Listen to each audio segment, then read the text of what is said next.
मिल्खा सिंह की मैं एक वीडियो देख रहा था। मिल्खा सिंह को जान रहा है ना? उनकी एक वीडियो है, बड़ी वायरल है, इंस्टा पे आपने भी कभी देख ली होगी।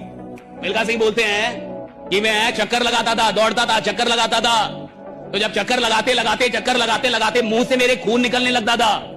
तो जब मेरे मुंह से खून निकलता था तो मेरा कोच कहता था एक चक्कर और।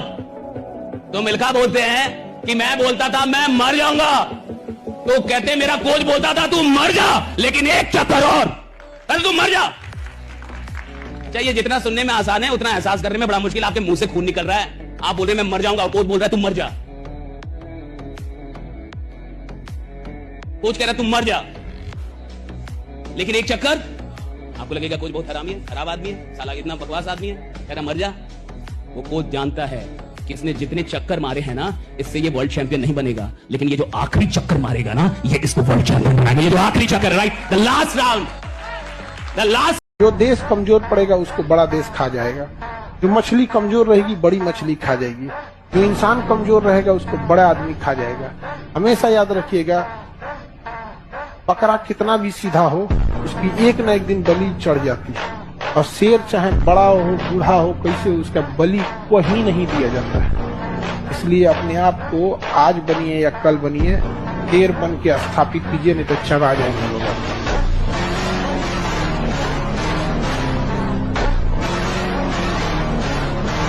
जिंदगी और पानी, एक बार आप एक गिलास पानी गिरा दीजिएगा ना तो अपना रास्ता खोज लेगा कैसे जाना है। और जिंदगी भी है, एक बार ठोकर मार के अगर सड़क पर फेंक दिया ना, आप भी रास्ता खोज लीजिएगा कि जाना कहाँ है।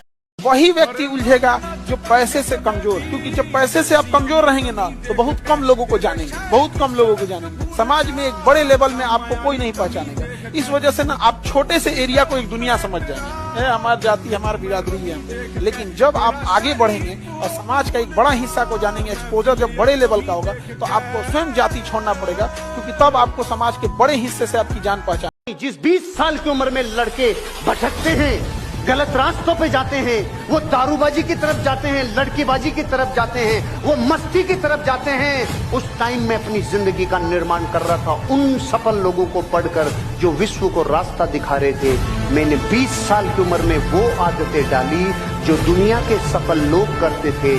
20 साल में रिजल्ट ऐसा आया, अब लोग वो आदतें डालने लग गए जो मैं करता हूँ। आज मैं आपको कह के जा रहा हूँ, अगर जिंदगी में सफल आदतें डाल ली तो सफलता को बुलाना नहीं पड़ेगा, चरणों में आके लौटेगी। मिडिल क्लास मूड की गुलाम है, और मिडिल क्लास का मूड बहुत जल्दी जल्दी खराब हो जाता है। उसको कोई कुछ बोल दे तो मेरा मूड खराब हो गया, रिक्शा वाला कुछ बोल देगा मूड खराब।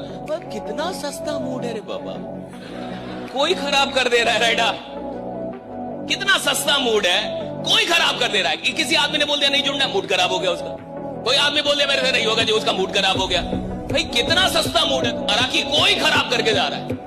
जिस आदमी की औकात बड़ी होनी होगी उसका मूड बहुत महंगा होता है। किसी एरू गैरू की औकात ही नहीं उसके मूड को खराब करने की।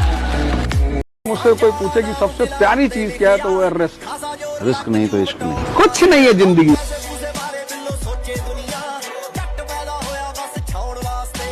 देखो एक बात जान लो, किसी के कष्ट को दूर करने की कोशिश करो। बड़ा प्यारा डायलॉग देने जा रहा हूँ, किसी के कर्म काटने की कोशिश मत करना मारे जाओगे। रोना थोड़ी है जिंदगी में, जिंदगी इतनी मजेदार चीज है। बस तुम्हें खेलना आता हो, तुम्हें खेलना नहीं आता, तुम बल्ला पकड़ के पिच पे खड़े हो गए, गेंद कहीं उल्टी सीधी जगह लग गई, सर में लग गई, आंख में लग गई, फूट गई, आंख ही फूट गई। कौन बोला था लेके बैठ खड़ा होने के लिए? किसी की औकात है जो किसी से काम करवा दे। आदमी अपना बाप स्वयं है, उसका बाप उससे काम नहीं करवा पाया, आप करवा देंगे? उसका बाप उससे कहते रह गया कि 4 बजे जग जाना लायक, बाप मरने को आज तक नहीं जगा वो छत पे। उसका बाप बोलते रह गया कि यहाँ बाहर निकल काम कर रहा, आलसी ना रहा है, वो तो आप कहां से सुधार देंगे? भैया हम और आप किसी से काम नहीं करवा सकते। इंसान की औकात ही नहीं है किसी इंसान से काम करवा दे, सिर्फ सपनों की औकात है जो किसी भी इंसान से कुछ भी करवा दे। भाई ना, सपनों की औकात, ड्रीम कितना कैसा ड्रीम लेके चल रहे हैं, और हर इंसान की औकात उसके ड्रीम के बराबर होती है। आप मुझे अपना सपना बताइए, मैं आपकी औकात।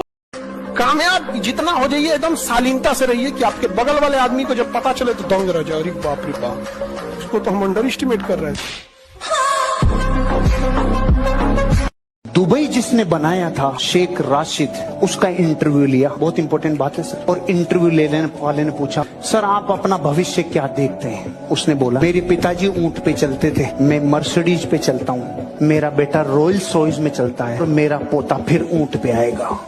कोई इस बात का मीनिंग समझा सकता है? उसने कहा, कठिन समय आदमी को मजबूत बनाता है, मजबूत आदमी समय को आसान बनाता है। आपके पिताजी और ने जो सुविधा आपको नहीं दी थी ना, आपके बेटे बेटियों को आपने सबने दे दी कि नहीं दी? और आसान समय आदमी का वापस कठिन समय पैदा करता है, फिर ऊंट पे आएगा।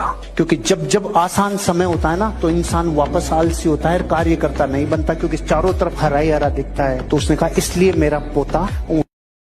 नए साल आने से पहले एक वादा है कि इस साल मैंने जो भी खोया, रिश्ते, दोस्ती, मोहब्बत, वो सब अगले साल पा लूंगा। पैसों के वजह से छोड़ के गए थे ना ये मुझे, इन्हीं पैसों के दम पे इन्हें गुलाम बना लूंगा।